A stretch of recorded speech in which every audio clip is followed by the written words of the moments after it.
Today's episode of Voiced is from r/Pro Revenge and is about a user who cleverly outsmarted the IRS and another who turned the tables on their boss when they were asked to pay for printing personal documents. Which one will leave you laughing the most? Subscribe if you enjoy. I can't believe it took me so long to think of posting this. You guys are in for a really good story here. First, you have to appreciate the kind of guy Nathan is. He is a brilliant engineer, crazy person. Because Nathan likes rules, and Nathan doesn't give up when he knows how things should work.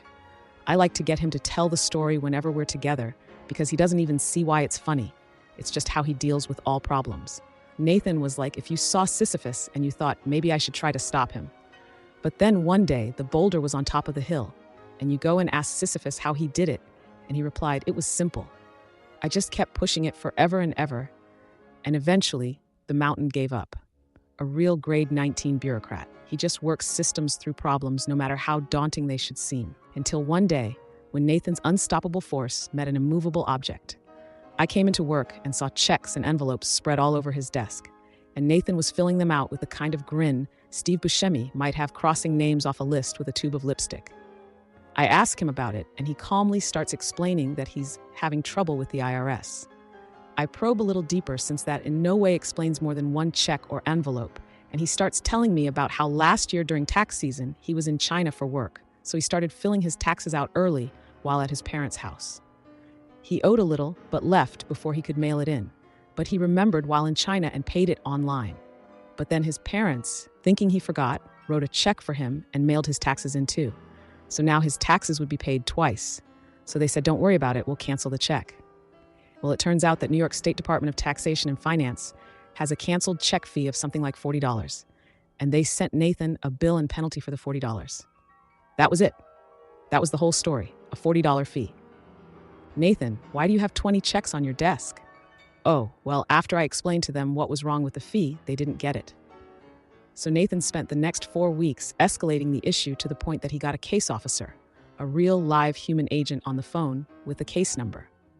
Nathan started by asking for the agent to spell his name and politely demonstrated that he was where he said he was by asking how the weather was and how the drive-in had been that day. He then asked for his agent's manager, got their name, and exchanged some pleasantries. He explained that his parents wrote the check, but that he was the one being charged the fee. The agent from the New York State Department of Taxation and Finance explained that this was the policy. All canceled checks will result in a $40 fee. The agent and Nathan went in rigorously compliant circles for hours exploring the rules. Nathan then calmly confirmed that, 1. It is the policy of the Internal Revenue Service to allow just anyone to write a check on behalf of anyone else. Yes, sir, that is fine. You just need to indicate the name and zip code of the account. 2. It is the policy of the Internal Revenue Service to charge a $40 cancellation fee to the person whose account is indicated on the check. Yes, sir, that is the policy in New York State. This means that, and I swear to God, he actually asked the agent this hypothetical on the phone. I, Nathan, could write a $10 check and indicate it's for you, Mr. Agent, at 1234567 Schenectady, NY, and cancel it, resulting in a $40 fee for you with absolutely no penalty or recourse to me. The equally compliant and rule-minded agent replied, yes, sir, I guess you could. So that's what Nathan did, and that's what he was doing with 20 checks on his desk, and what he meant by IRS trouble. He was following through, sending checks to the IRS addressed to pay the taxes of the agent and the agent's manager, so Nathan could cancel them, causing the agent and his manager to owe the IRS a fee for each canceled check. He was exploiting the same flaw in the system in which he was caught to essentially extort the IRS agents. I laughed about this for weeks after. Revised censored paragraph, and then, 3 or so weeks later, I'll be shocked if he didn't receive a letter from the IRS. This revision maintains the key detail that the communication received is a letter and keeps the context related to the IRS while censoring profanity. Sir, we understand the point you've made. Please consider your fee waived, and I hope we can put this behind us.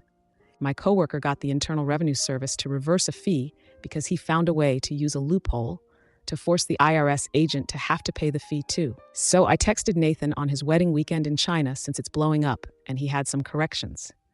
1. Technically, it is not the federal IRS. It is the New York State Department of Taxation and Finance. 2. Apparently, it wasn't a written letter he got back. It was a phone call truce from the agents. It was only a few checks he sent. The fee was for $50 with late fees, LOL. Wow, talk about a brilliant mind meeting its match. Nathan's story is a testament to how understanding the rules can sometimes lead to unexpected outcomes. It's amazing what happens when someone like Nathan decides to play by the rules, but in his own unique way. Now, let's switch gears and dive into another tale of workplace intrigue. This time, it's not about taxes or bureaucracy, but rather a different kind of office politics. Imagine working somewhere where every little detail is monitored, including something as simple as printing out personal documents. It turns out that sometimes the rules can be bent in ways you never expected. I have to pay to print personal stuff at work, so do you, boss. Many years ago, I worked for an organization providing frontline customer service. It was a decent place to work, but our manager had lots of rules. One of the rules was that we could not do any personal printing with the printers at work.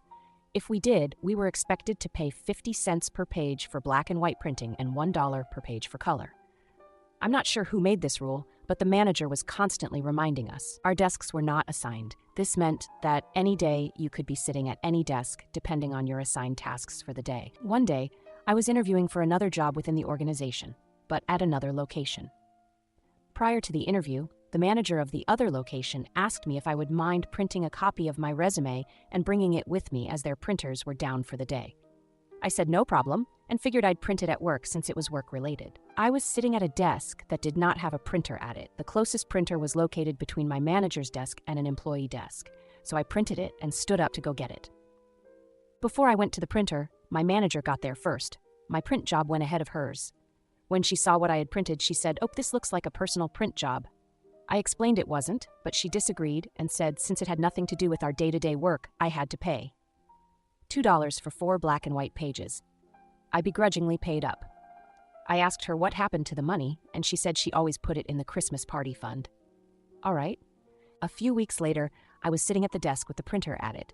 It was lunchtime, and everyone except my manager agreed to go to a nearby restaurant for lunch. I had walked out of our building and realized I forgot my wallet, so I quickly ran back in to get it. When I got to my desk, I could hear the printer going. I was curious what was being printed as it was spitting out page after page. I quickly glanced at the pile and saw at least 100 pages printed in color, announcing a Sweet 16 for Trista, our manager's daughter. It very obviously belonged to my manager. My manager came out of the bathroom a moment later and seemed shocked to see me standing there. I picked up the pile and passed it to her and told her our Christmas party fund was going to be getting a big boost. She said nothing but looked really uncomfortable. A few weeks later, our district manager made his quarterly visit. He talked about the upcoming Christmas party and how excited he was for it. I decided it was time for some petty revenge.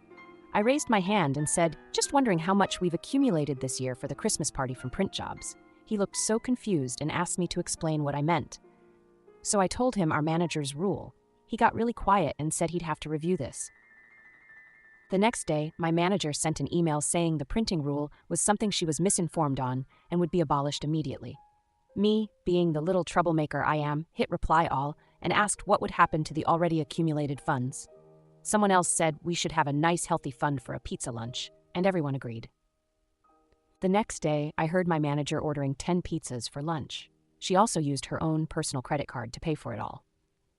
Do I think she was pocketing the printing money all along? Absolutely. But it was fun making her sweat and then having to spend nearly $300 the next day to make up for it. $30 for a large pizza is very standard where I come from. I ordered a pizza for dinner last night, and with tax, tip, and delivery, I paid $36. Our manager ordered us pizza from Boston Pizza, a Canadian chain. Before I talk about today's posts, please consider subscribing to the channel if you haven't already. Today we have some epic tales of compliance and revenge. First off, Nathan versus the IRS is a wild ride. This guy Nathan is like a real-life Sisyphus, relentlessly pushing that boulder until the mountain gives up. I mean, who else would think to exploit an IRS loophole by sending checks to agents just to cancel them? It's brilliant and crazy all at once. And the best part? He got the IRS to waive his fee. Talk about a win. Then we have the story of the manager who had to pay for her own petty rule. I love how OP turned the tables on her by exposing the printing rule during the district manager's visit. The look on her face when she had to order 10 pizzas must have been priceless. It's amazing how a little bit of compliance can turn into such satisfying revenge. I'd love to hear your thoughts on these stories in the comments below. Which one was your favorite? Have you ever found yourself in a similar situation? Let me know, and don't forget to like, share, and subscribe for more epic tales. Thank you for listening to today's episode of Voiced. If you enjoy daily, high-quality stories, please like and subscribe to show your support.